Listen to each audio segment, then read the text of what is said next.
lançamento para a área brasileira. Olha o que aconteceu. Olha o que aconteceu. Gol! Zidane! Vem aí novas medidas para combater o nosso vergonhoso déficit público, que cresce como uma bola de neve. Essa reforma da Previdência não pode ser delongada, pode demorar, porque ela ajuda a consolidação da economia brasileira. Depois de 4 anos de governo FHC, o Brasil estava pronto para entrar em recessão. O clima era de ansiedade. Apesar do sucesso do Plano Real, ainda havia medo de que a inflação voltasse. Ninguém sabe.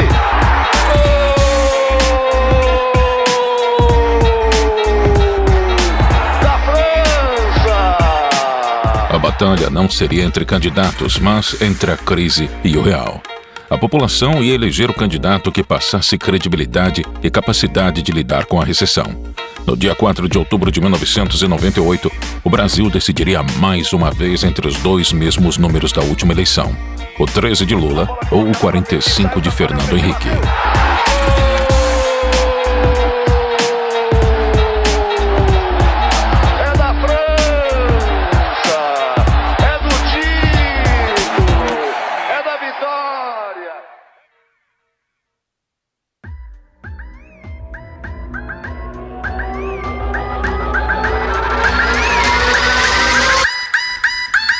Prometo manter, defender e cumprir a Constituição. Promover o bem geral. E sustentar a integridade e a independência do Brasil.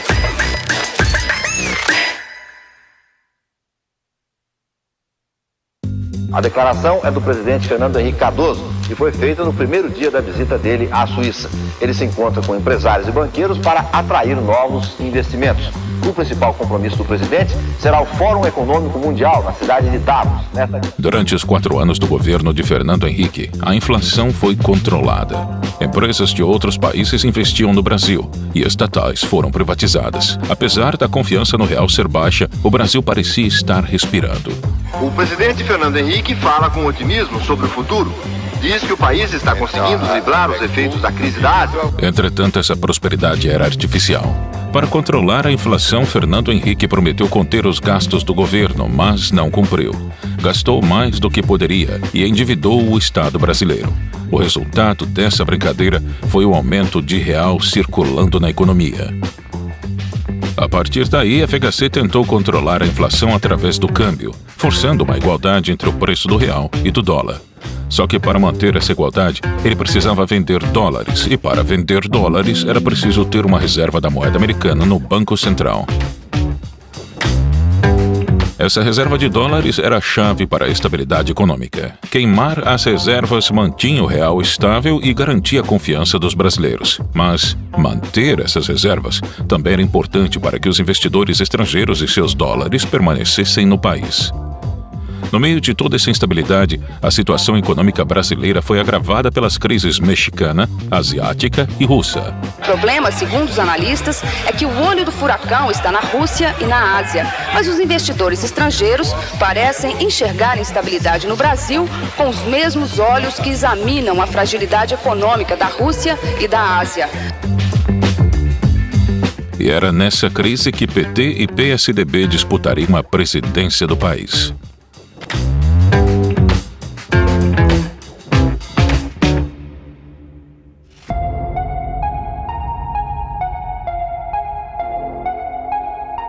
Você sabe que é possível crescer sem inflação. Está na hora de um governo corajoso, que faça a reforma agrária de verdade e que não aceite um brasileiro sequer com fome. O discurso de Lula era cansativo. Era a terceira eleição que o revolucionário socialista gritava as mesmas propostas: revolução agrícola e social e reforma trabalhista. E dessa vez, Brizola, seu antigo adversário, estava do seu lado concorrendo a vice-presidente. Fernando Henrique usou mais uma vez o Plano Real como carro-chefe de sua campanha. Para ele, a fuga de dólares e a recessão brasileira eram em decorrência da crise internacional. É um problema sério e que se agravou bastante por causa da crise da Ásia. Até a crise da Ásia, outubro do ano passado, nós estávamos vendo o Brasil com 4% de crescimento, economia estável na moeda. Os eleitores temiam que a crise significasse a volta da inflação e clamavam pela permanência do presidente, já que ele havia demonstrado competência para terminar com a inflação em 94. Ciro Gomes corria por fora na terceira via, mas ele não teve espaço. Suas propostas focaram no desemprego e na mudança de estratégia para sair da recessão. Não entrou em grandes detalhes e ligou sua campanha à sua experiência administrativa em outros cargos políticos no Ceará. O padrão da eleição passada se repetiu: polarização entre PT e PSDB. Os candidatos do PT, Luiz Inácio Lula da Silva, e do PPS, Ciro Gomes, explicaram hoje em São Paulo por que consideram importante que a eleição para presidente tenha segundo turno. Para eles, isto permitiria um maior debate dos problemas nacionais. De que o debate, muito menos para você saber quem ganha ou quem perde, é para você permitir que a sociedade possa fazer juízo de valores. Isso não se permitiu. O presidente da República, ele não quis debate antes, durante, não é apenas com os candidatos, não. Ele não quis debate com a sociedade brasileira. Naquele ano não houve debate. FHC se recusou a participar das transmissões televisivas para dar atenção à crise econômica que ameaçava o país. E como a legislação eleitoral não permitia debate sem a participação de todos os candidatos, as campanhas de 98 se resumiam ao horário eleitoral gratuito. A estratégia de FHC deu resultado. Há 11 dias da eleição, o presidente Fernando Henrique adverte o país que vai tomar medidas duras. Num discurso de 20 minutos, hoje no Itamaraty, o presidente defendeu a reforma da Constituição e cortes nos gastos. O prejuízo tem de parar. O Estado tem de caber dentro dos recursos que a sociedade lhe dá e tem que utilizá-los da melhor forma possível. Ele foi o candidato que mais apareceu na mídia por ser o atual presidente e estar presente diariamente nos noticiários, enquanto os outros candidatos só apareciam no horário eleitoral. Enquanto o governo tem 10, eu que sou o segundo tenho 1, o Ciro que é o terceiro não tem nada, o Enéas desapareceu. Ou seja, é campanha de um candidato único. Foi uma corrida eleitoral sem grande cobertura da mídia, sem escândalos e sem surpresas. Todos queriam a reeleição. As pesquisas de intenção apontavam a vitória fácil de Fernando Henrique no primeiro turno. Vamos ver o desempenho dos candidatos nas outras pesquisas realizadas até agora. Veja, Fernando Henrique começou com 33, chegou a 49, 47 e voltou a 49. Lula partiu com 28, caiu para 21, subiu a 25 e agora tem 24. O voto nas próximas eleições. Quase 60 milhões de brasileiros votarão através da urna eletrônica. Vamos saber como? Primeiro você vota em deputado federal. Digite o número do candidato. 4 algarismos. Aparece na tela número, nome, voto e o partido. Você confirma o voto apertando a tecla verde. Depois deputado estadual. Em Brasília é deputado distrital. São 5 algarismos. Você tecla confirma. Tudo certo e você confirma. Tecla verde. Você votou e fortaleceu a democracia. Voto eletrônico.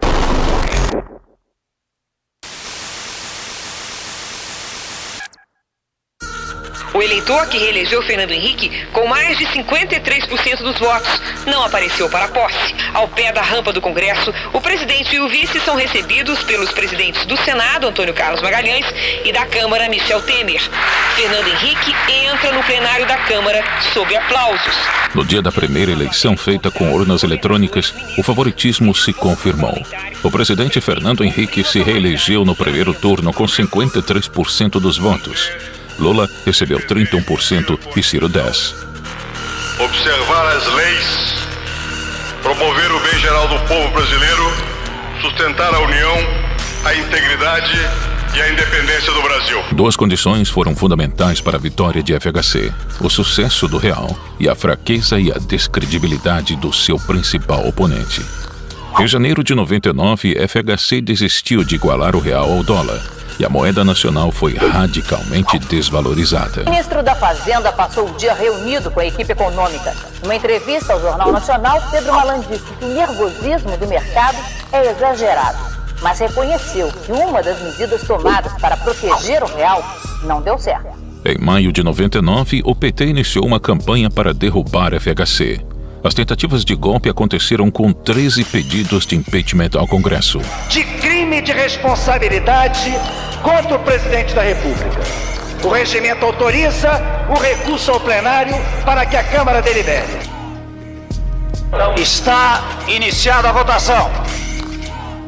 O presidente da República não tem se limitado a paulinar a democracia, tem estuprado a democracia. O estelionato eleitoral de Fernando Henrique Cardoso. E quando o presidente da República ataca o Ministério Público, cometeu crime de responsabilidade, que coagiu o Ministério Público de público. É público e notório e dispensa provas. Anunciou o resultado. Votaram sim. 100 senhores parlamentares. Votaram não. 342 senhores parlamentares. O recurso foi rejeitado. Apesar disso, o pior ainda estava por vir.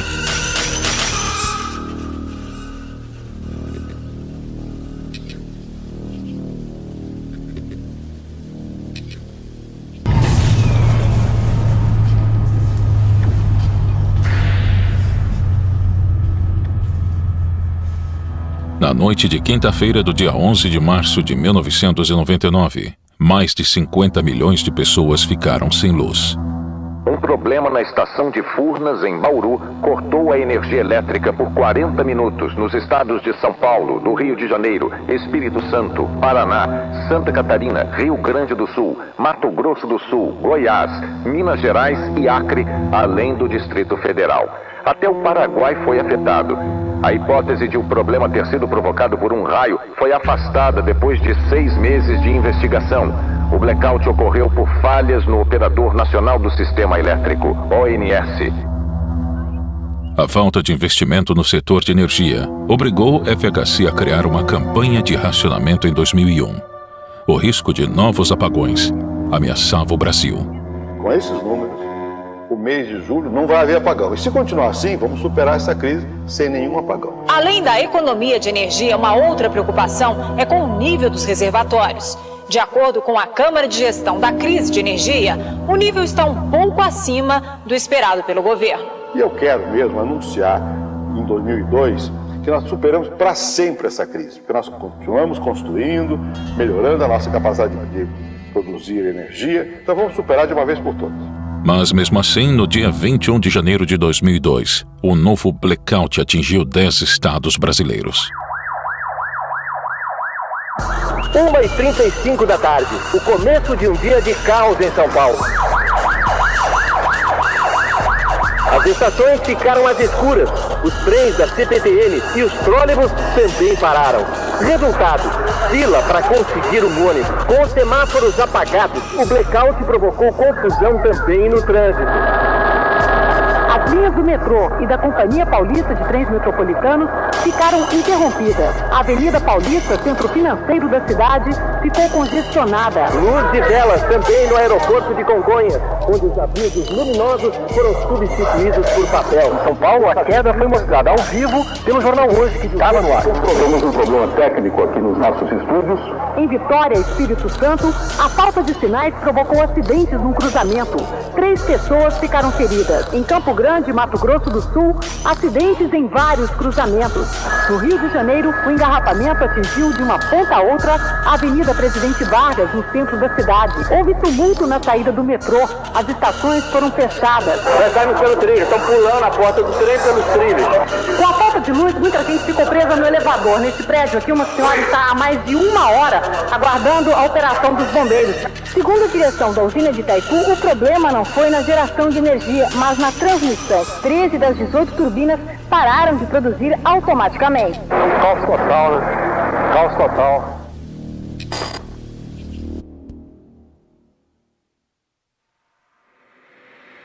No segundo mandato de FHC, a recessão econômica se agravou com a crise mundial. O efeito dominó derruba os outros tigres, atinge o mundo inteiro. O real foi desvalorizado e a inflação ressurgiu, apesar de não alcançar os índices anteriores. O Brasil teve de recorrer ao FMI para conseguir empréstimos. Com a crise batendo na porta mais uma vez, a popularidade de Fernando Henrique diminuiu drasticamente e ele já não poderia concorrer novamente em 2002. FHC estava fora do jogo político. A esperança para 2002 tinha um novo nome.